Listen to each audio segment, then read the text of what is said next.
बीड सरपंच हत्येच्या निषेधार्थ पुण्यात जनआक्रोश मोर्चा, देशमुखांच्या कुटुंबियांसह सर्वपक्षीय नेत्यांचा मोर्चात सहभाग।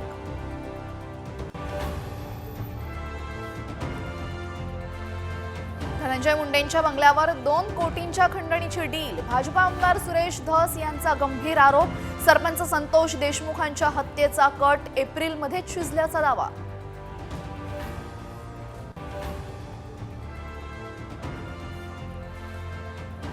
सरपंच हत्येच्या चौकशीसाठी स्थापन एसआयटी बरखास्त करा, अंजली दिवानी यांची मागणी, तर धनंजय मुंडेंच्या मर्जीतला अधिकारी असल्याचा आरोप।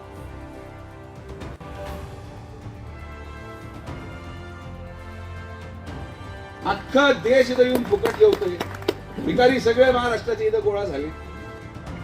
शिर्डीतल्या मोफत जेवणावरनं विखे पाटील पितापुत्रांमध्ये जुंपली, मोफत भोजन बंद करण्याची सुजय विखेंची मागणी, तर मोफत भोजन बंद होणार नाही, राधाकृष्ण विखे पाटलांनी मागणी धुडकावली।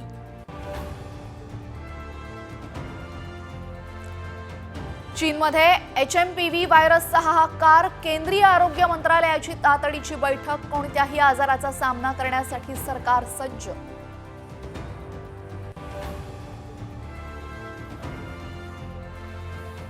राज्यात पुढचे 3 दिवस थंडीचा कडाका कायम, राज्यासह मुंबईच्या किमान तापमानाचा पारा खाली उतरला, मुंबईमध्ये 16 अंश सेल्सिअस तापमानाची नोंद।